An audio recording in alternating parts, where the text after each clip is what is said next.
Om Sahana Bhavatu Sahano Bhunaktu Sahaviryam Karavavai Tejasvinavaditamastu Mavivishavai. Om Shanti Shanti Shanti.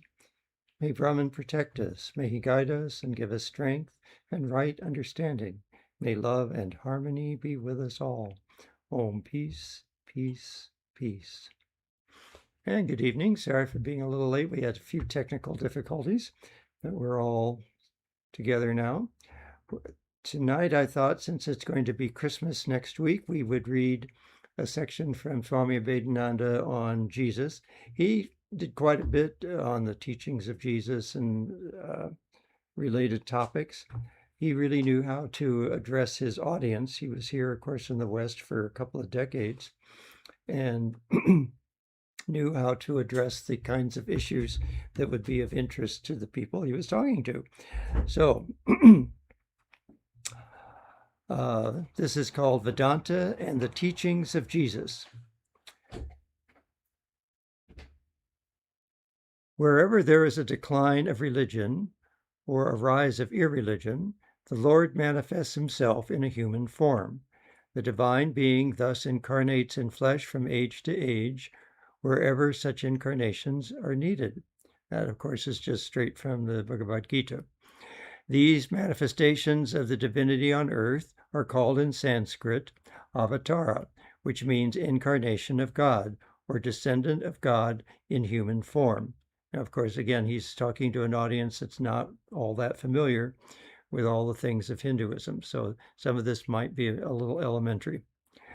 Such descendants of God have appeared among many nations in the past and will appear among the nations of the future. For God loves all nations, every individual, whether man, woman, or child, equally, irrespective of his or her caste, creed, or nationality.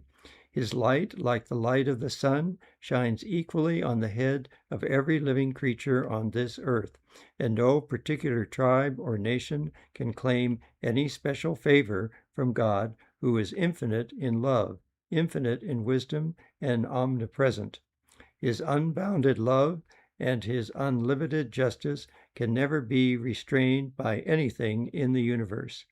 He manifests wherever and whenever such manifestations are needed, sometimes perhaps in India, sometimes in Persia, in Arabia, or in Palestine, or in some other part of the world, and no one can tell where such manifestations again may appear.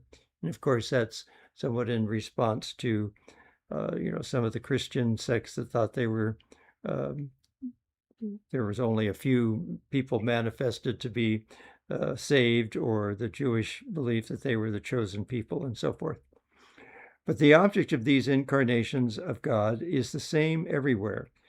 They come to help mankind, to show to him the path of righteousness, to show how to live the God-like life, how to realize that divinity which dwells in each individual soul, and that to follow that divine will in every action should be the aim of human life.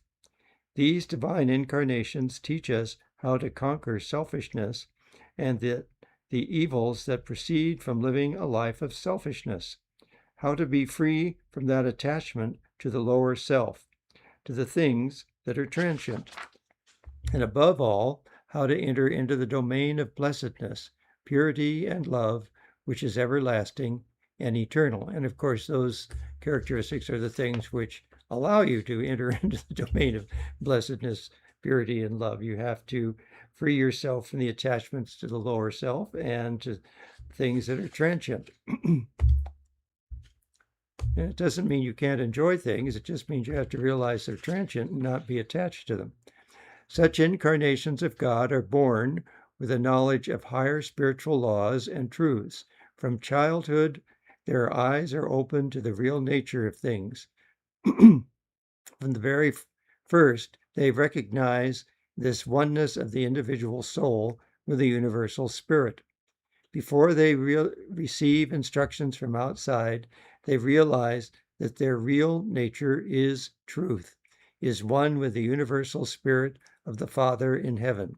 They know that the eternal current of divine will is incessantly flowing through the river of their lives, and that their physical forms are merely instruments, guided, directed, and moved by the all-knowing power of that divine will.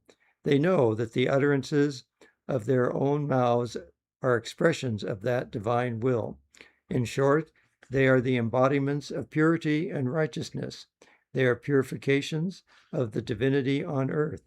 They are those sons of God who have realized and who cannot forget their divine nature. Such incarnations become the saviors of the world. How? By showing the path to perfection. The exemplary lives of such incarnations are inspiration to the masses. Such is the nature of the incarnations which have appeared in India and in other places. They are worshipped in the East as Rama or Buddha or Krishna, and in the West as Christ. For we find the same, there's a misprint here, we find the same incarnation of divinity in the life of Jesus of Nazareth, the weak, gentle, and self-sacrificing Son of Man who preached in Galilee, the same truth, the same spirituality that was taught and shown in India and in other places long before his birth. He lived the simple, saintly life of the Vedantic sage, trusting always in the divine will, without thinking of the morrow. And of course, each incarnation would speak to the people of his time and his place.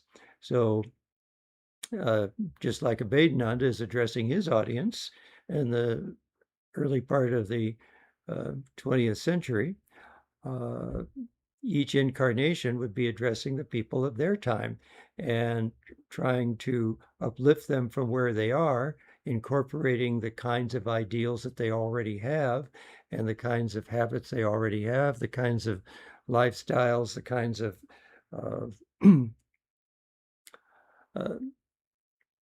the things that they have around them, the kinds of society that they're in, the message of society. You can't completely change society. You can't expect a society to be completely overhauled. But Vivekananda did a lot to transform India at a time when it wasn't that easy, and he was quite bold to be able to break down ideas of the caste system and child marriage and so forth. Those were unusually brave changes in society. And so each incarnation also comes to change some basic things that really need changing at the time. But other than that, they try to incorporate their teachings into the existing society. This wonderful Redeemer, Jesus Christ, whose life and teachings have transformed the character and brought spiritual light to millions and millions of human beings, was at first surrounded by a handful of disciples who he taught how to live the life of blessedness, how to live and work for others and how to die for others, and above all, how to be conscious of that spiritual oneness, which is the aim and end of all religions. In and through his life, he taught clarity, self-denial, control of passions, renunciation, universal love, faith in God, and the realization that the individual soul is one with the universal spirit. These are the principal points of his teachings. About charity, he said to his disciples, "Be kind to all, be kind to the poor especially, give freely, give to the poor whatever they need. It is more blessed to give than to receive."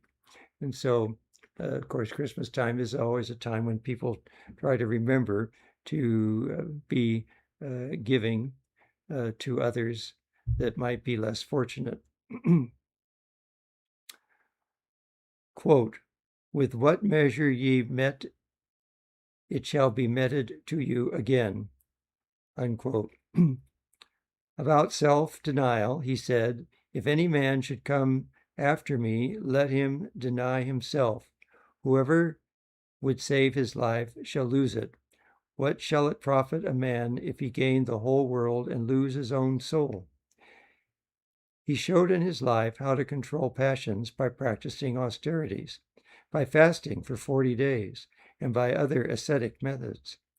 He said to his disciples, "Love thy neighbor as thyself. Love thine enemies and do good to them that hate you." He said, "Have intense faith in God." About unity, he said, "I and my Father are one. I am in the Father, and the Father in me. I am in you, and you are in me. The God of heaven is within you." He's really giving a wonderful summary of all the highlights of the teachings, especially the ones that resonate with Vedantic ideas here.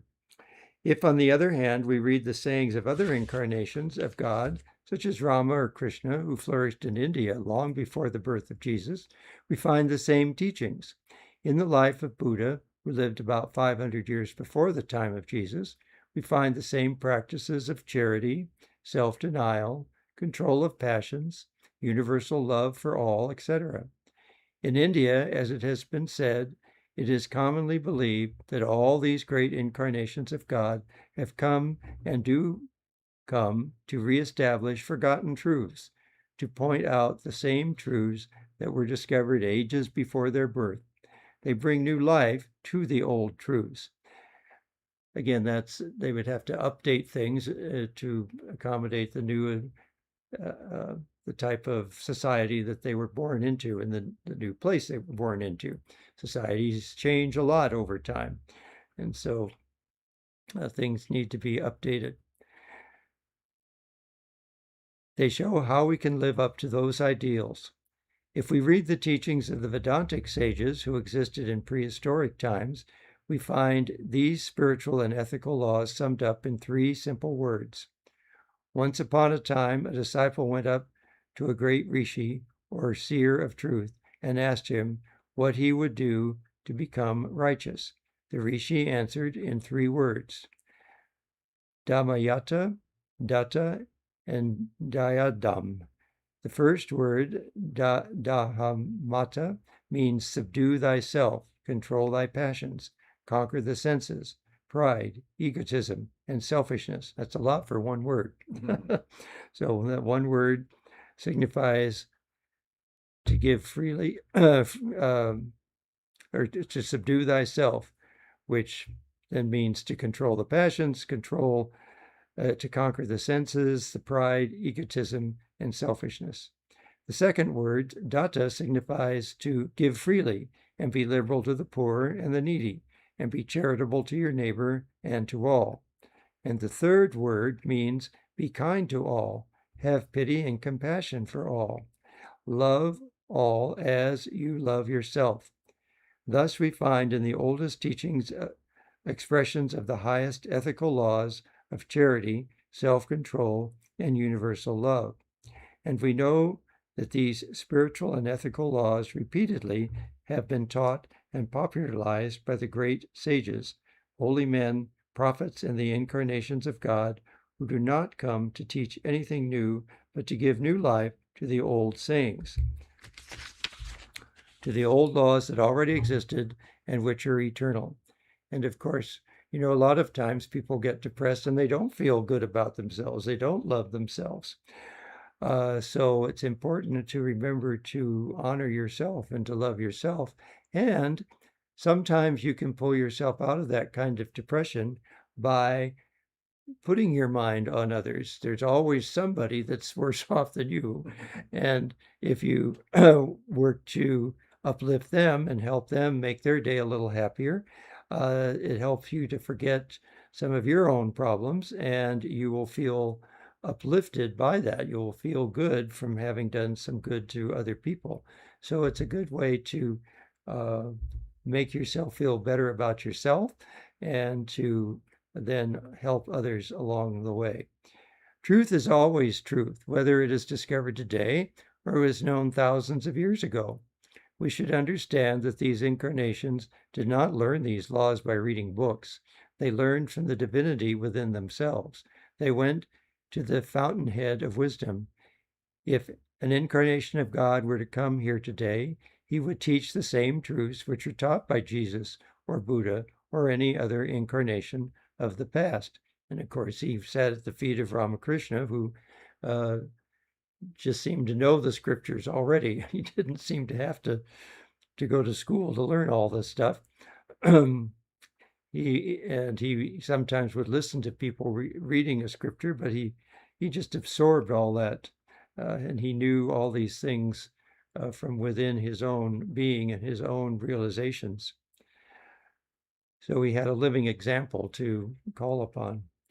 A disciple went to his master, a great sage who lived in India not very long ago, and asked him this question: when Jesus was on the cross, how could he pray for his enemies in spite of all his sufferings and agony of death?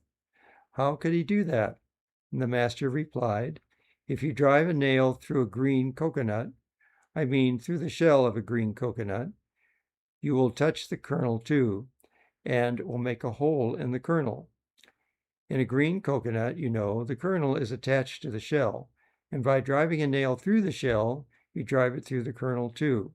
But in a dry coconut, the kernel becomes separated from the shell, and if you drive a nail through the shell, the kernel is not pierced. So he said, the ordinary men of the world are like green coconuts, but Jesus was like a dry coconut. When they pierced his body, which was the mere shell, he was not disturbed. That did not affect his soul. His inner soul was separated from his body, although living within the body, and that is the reason why he could pray for his enemies.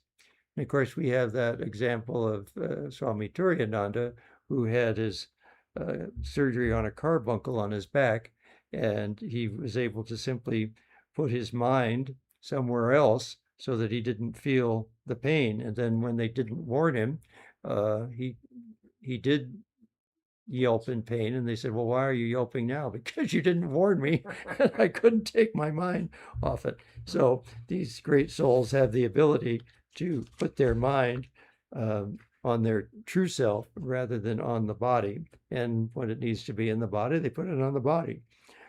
Whosoever is able to free himself from the attachment of the shell or body can do the same. Vedanta points out the universal law which underlies all the actions of incarnate God.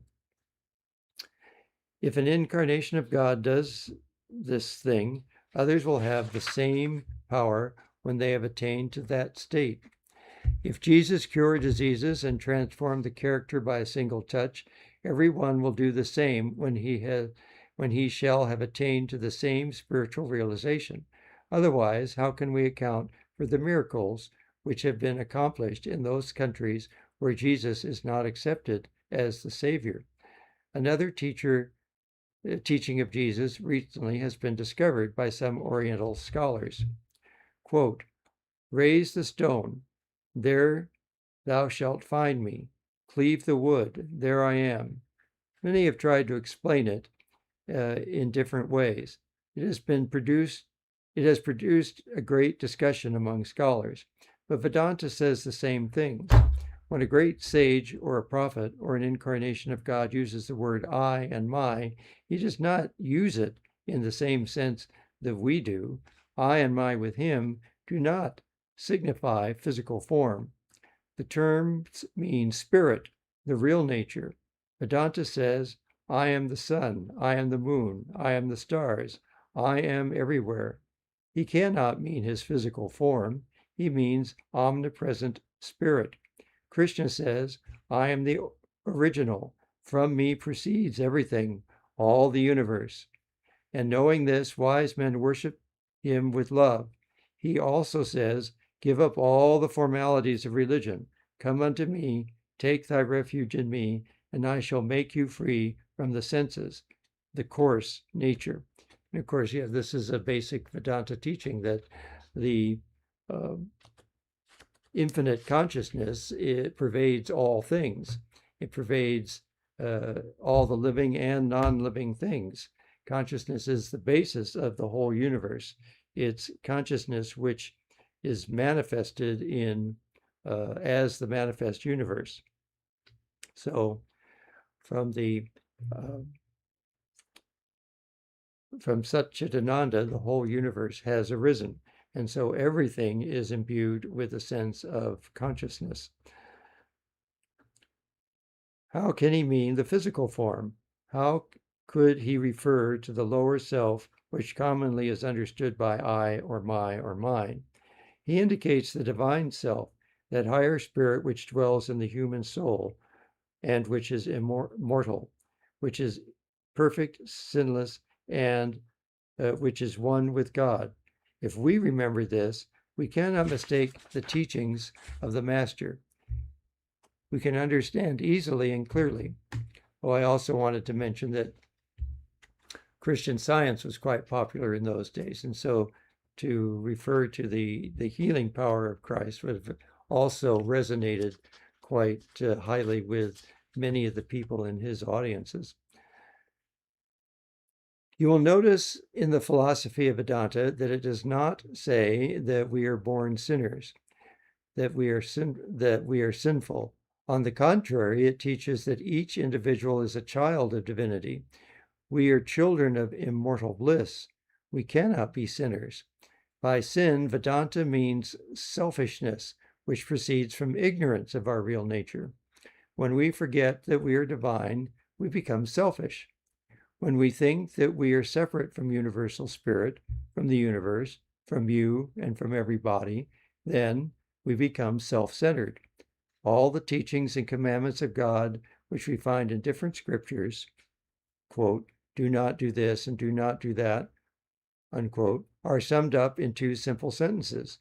Do not be selfish, be unselfish. Yeah, and Vivekananda said that unselfishness is the test of all religion. And of course, the more you identify with your true self, the less you would feel a need for anything because you're identifying with everything. And so there isn't anything to lack when you've identified yourself with the universal spirit. That selfishness vanishes when divine wisdom comes. The divine wisdom is like a fire which burns everything into ashes.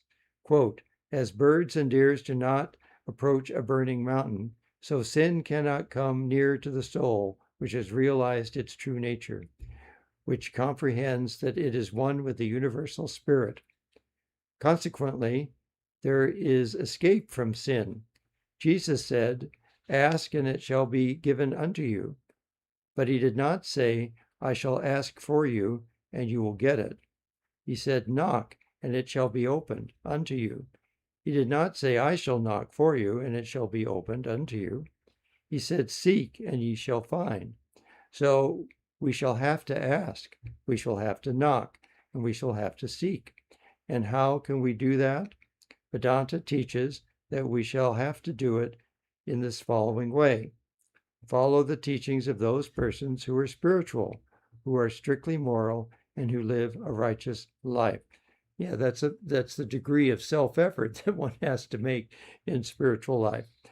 Even though grace is the ultimate grantor of spiritual realization, you have to, as Ramakrishna would say, set your sail. That's the self-effort part of it. Follow their example in your everyday life. Try constantly to carry out your idea through your action. Control the passions. Subjugate the senses. Deny yourself. Endure pain and sorrow without dejection or lamentation, and have faith in the teachings of the masters. Meditate on your higher nature, which is spiritual, which is divine, which is immortal. Do not pray for this thing or that thing. Some say, give me this or give me that. They are like beggars. They should not think of your lower self. You should not think of your lower self when you pray. Send a current of good thought, of love, towards all living creatures. When the effect of these efforts is established, then comes realization through love, which Jesus taught. Quote, sell all that hast, give to the poor, come and follow me, he said. And according to Vedanta, that kind of renunciation is a high form of love. When a person realizes that he is a spirit, that he is divine, that he is immortal, he can give up any anything he possesses, because he finds that he does not individually possess anything.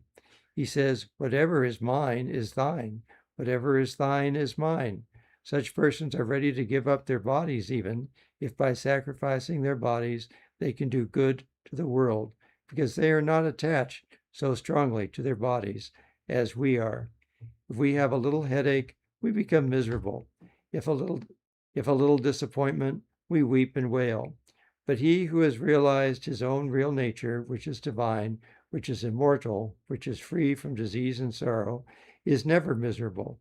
If this body is pierced through and through, he laughs and blesses the evildoer. Such instances are to be found in every country where these incarnations are manifested. And of course, I think Jesus knew what kind of divine play he had to go through in order for his message to become more universally accepted. It's, without the crucifixion and the resurrection, he would have just been a good teacher. There wouldn't have been the drama associated with his life that has inspired so many people since then. And let's see, I was going to say something else. Oh, yes, there were some sects of Christianity which got into, I don't know whether it was current in his day or not, I can't remember when it got started, but that were into sort of manifestation of everything. You can manifest your new car or your new home or this or that. And so it was that kind of practicing of manifestation that was going on in the name of religion. In some sense, you're tapping into the same power, but you're using it to go in the wrong direction. Ethically and spiritually, the teachings of Jesus are in complete harmony with those of Vedanta, and the steps towards the attainment of spirituality are identical.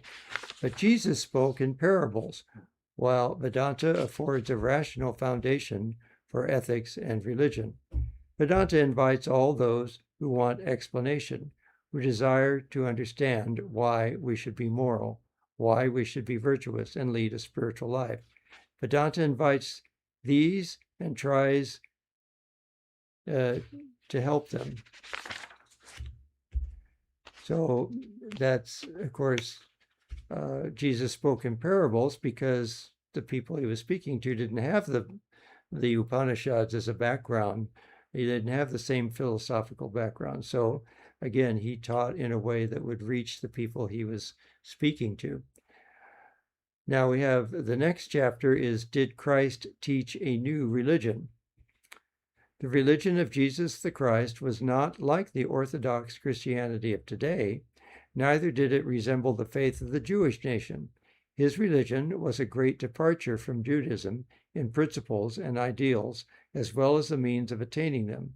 It was much simpler in form and more subtle in nature. The religion that Christ taught had neither dogma, creed, system, nor theology. It was a religion without priests, without ceremonials, without rituals, or even strict observances of the Jewish laws. And of course, that was one of the primary ideas of Judaism, was to follow these laws, which had the benefit of calling to mind your covenant with God. So that's one way that people remember God throughout their day as they're following these various laws. But of course, Jesus wanted his teachings to be more universal. So that type of restriction, especially with the idea in Judaism that they were a chosen people, how are you going to attract the Gentiles with that kind of philosophy? So he had to update those teachings. And again, he didn't come to destroy, but to renew and to uplift the teachings.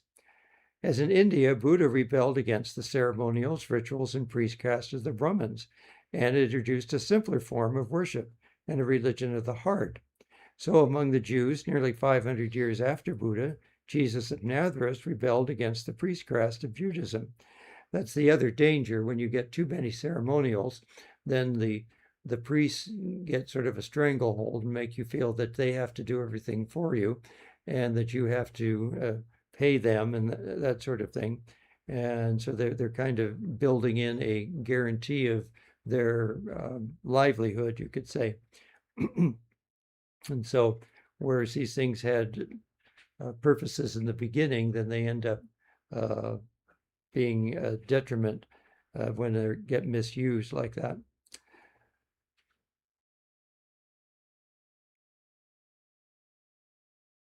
As in India, Buddha rebelled against the ceremonials, rituals, and priestcraft of the Brahmins and introduced a simpler form of worship and a religion of the heart.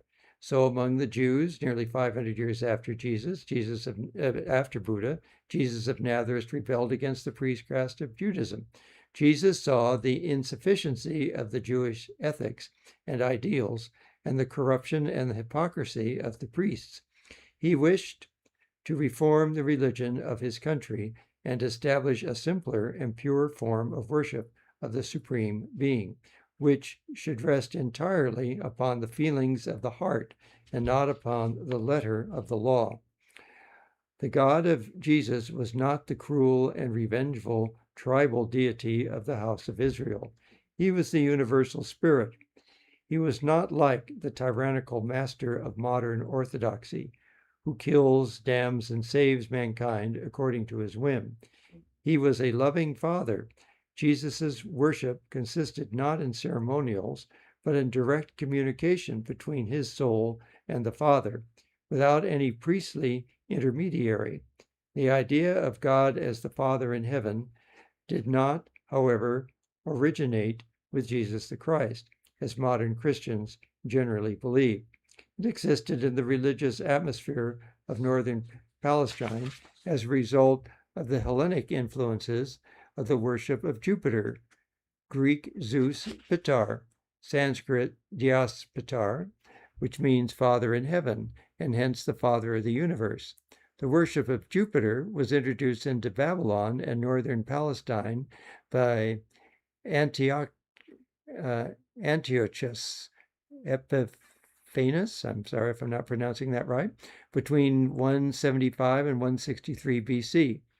Although the Orthodox Jews revolted against this innovation, yet there were many liberal-minded Jews among the Pharisees who liked the idea, accepted it, and preached it.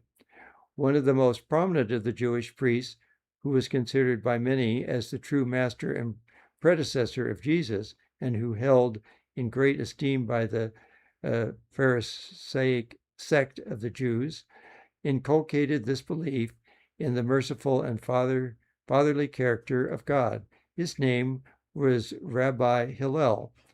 The Talmud speaks of this Babylonian teacher in glowing terms, declaring that he was next to the prophet Ezra. It was Hillel who first preached the golden rule among the Jews. He used to spend much time in meditation and study and recommended such practices to his disciples. Hillel died when Jesus was about 10 years old. And of course, many of the Jewish student groups are named after that. They're called the Hillel Jewish group. So that's very interesting. I didn't know that before. Thus, we see the idea of the fatherhood of God existed in northern Palestine at the time of Jesus and was preached in public by Rabbi Hillel. Moreover, at the same time, Philo and other Neoplatonist Jews in Alexandria were teaching that the fatherly character of God and the only begotten sonship of the Logos, or Word. Both the fatherhood of God and the sonship of the Word were known to the Greeks and other Aryan nations, especially the Hindus of ancient India. Jesus of Nazareth took up the grand Aryan idea and emphasized it more strongly than any of the predecessors in Palestine. So a lot of these ideas, you see, were floating around. They weren't completely out of the blue. So he was drawing on all of these trends that were coming from the Greek tradition and some of the things that they picked up in the Babylon captivity and so forth, and incorporating them into the teachings. At the time when Jesus appeared in Galilee, the religious atmosphere of the place was permeated with Persian doctrines, Hellenic ideas, Pythagorean ideas, and the precepts of the Essenes, the Therapeutae, and here's another word I'll probably get wrong, the Jain-monophysists. Don't know that one. And the Buddhists of India. Galilee was then aglow with the fire of religious enthusiasm, kindled by the ardor of social and political dissensions. The Jews were already divided into three principal sects: the Sadducees, the Pharisees, and the Essenes. It's interesting, that's kind of similar to the situation that Ramakrishna was born into, where you had a conquering nation, the British, in India, and it kind of stirred up a lot of religious and social debate, and various sects like the Brahmo Samaj and the Aryan Samaj grew up to try to find new ways to accommodate some new ideas that had been coming in. Of course, the Islamic invasion much earlier had brought those ideas in, and then now you have the Christian missionaries coming in with all those ideas.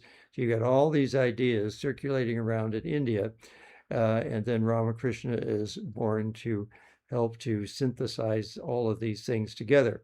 So we have a similar situation here, where Persian ideas and Hellenic ideas and Buddhist ideas, even from India, were all mixing in Palestine at the time. And you have at least three principal sects within Judaism itself. Each of these were trying to gain supremacy and power over the others. The Sadducees were the conservative and the aristocratic class, while the Pharisees and the Essenes were essentially liberal. It was a time of great disturbance and intrigues, insurrections, rebellions, and wars. Such a period naturally kindles the fire of patriotism in the heart of a nation and forces its members to become active in every possible way.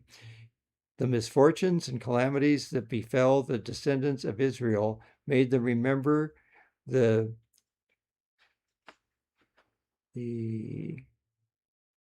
praises of Yahweh, which were handed down to them through the writings of the prophets, and forced them to seek supernatural aid in the fulfillment of those promises.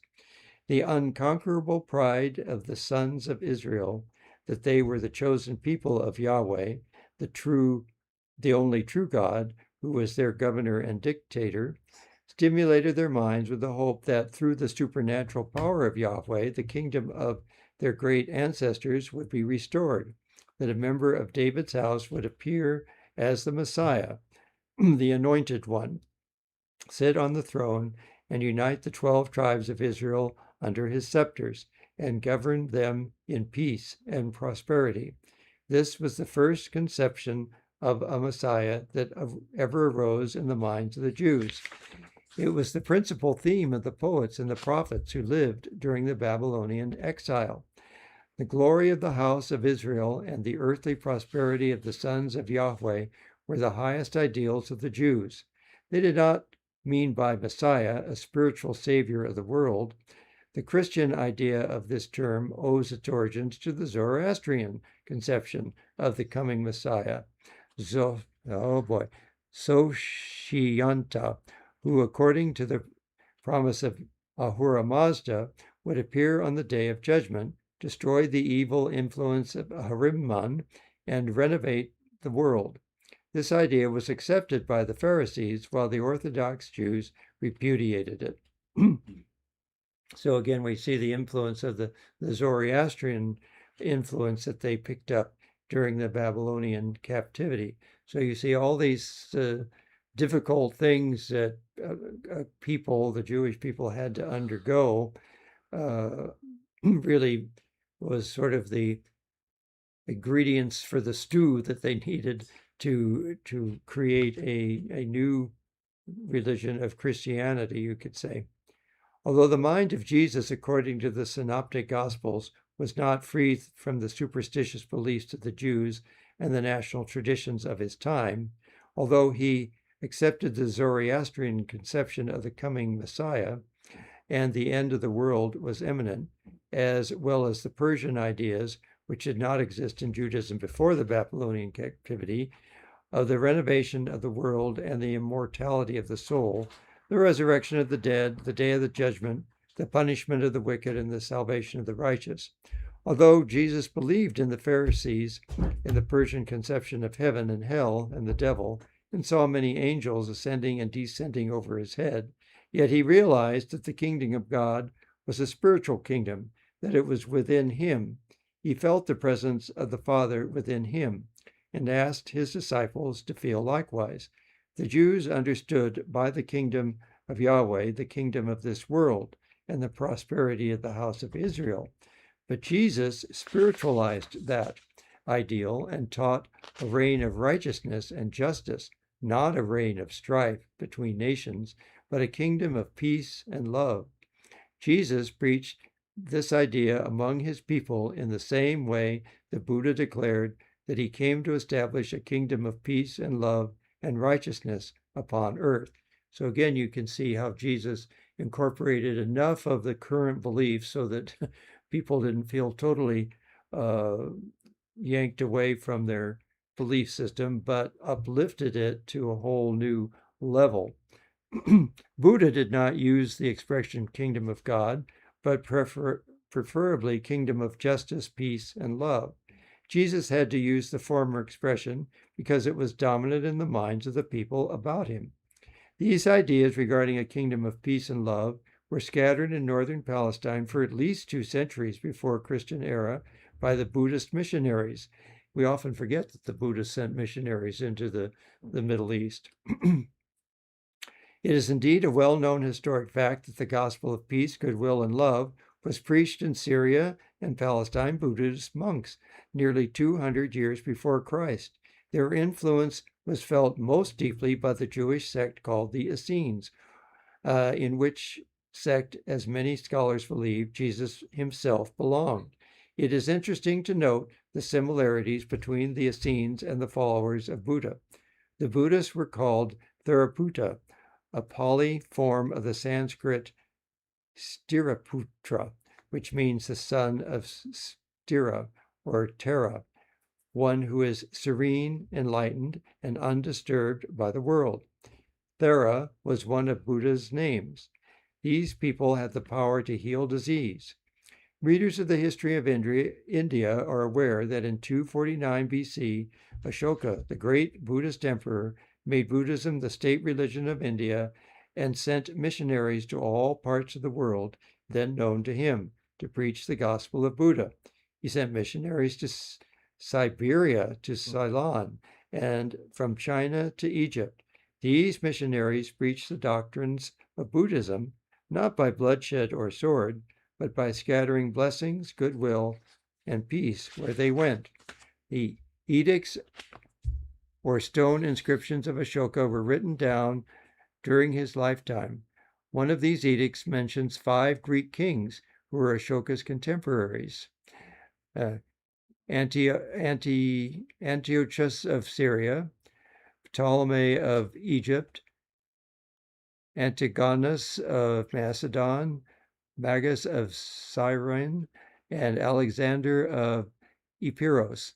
The edict says that Ashoka made treaties with these kings and sent Buddhist missionaries to their kingdoms to preach the gospel of Buddha.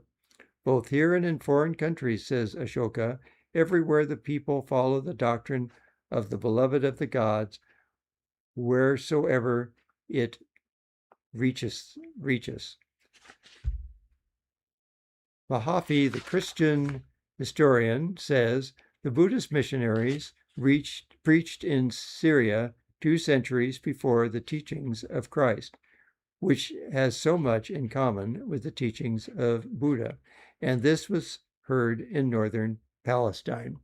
All right, so he was Vedanta was quite a scholar. He researched all of these historical things so that he could give these fascinating lectures to the people, and that's what attracted such huge audiences in America. You know, this is before the internet and before TV, before radio was just barely uh, starting. And so the only thing people had was to go to lectures. That was their entertainment. And so he had to be both enlightening and entertaining and instructive to these people. And so you can see how he incorporated a huge volume of information that he had managed to gather so that he could give this to his audiences. All right. Next week, we're taking a Christmas break. So Merry Christmas and Happy New Year to you all. We will be having a sing-along carol service on Christmas Eve here. And Trabuco is having their sing-along Christmas service this Sunday. So you're all welcome to join us for those events. And we have a midnight meditation on New Year's Eve so that we bring the new year in with the right kind of mental attitude rather than going out and drinking and watching a ball drop Times Square. I've never understood why anybody wants to see that. Anyway, that's just me. Anyway, so much better to put your mind where you want it for the rest of the year. Om Purnamada Purnamidam Purnat Purnamudachyate Purnasya Purnamadaya Purnameva Vashishyate. Om Shanti Shanti Shanti. Filled with Brahman are the things we see. Filled with Brahman are the things we see not. From out of Brahman floweth all that is. From Brahman all, yet is it still the same. Om, peace, peace, peace. It's interesting that you mentioned that the Buddhist monks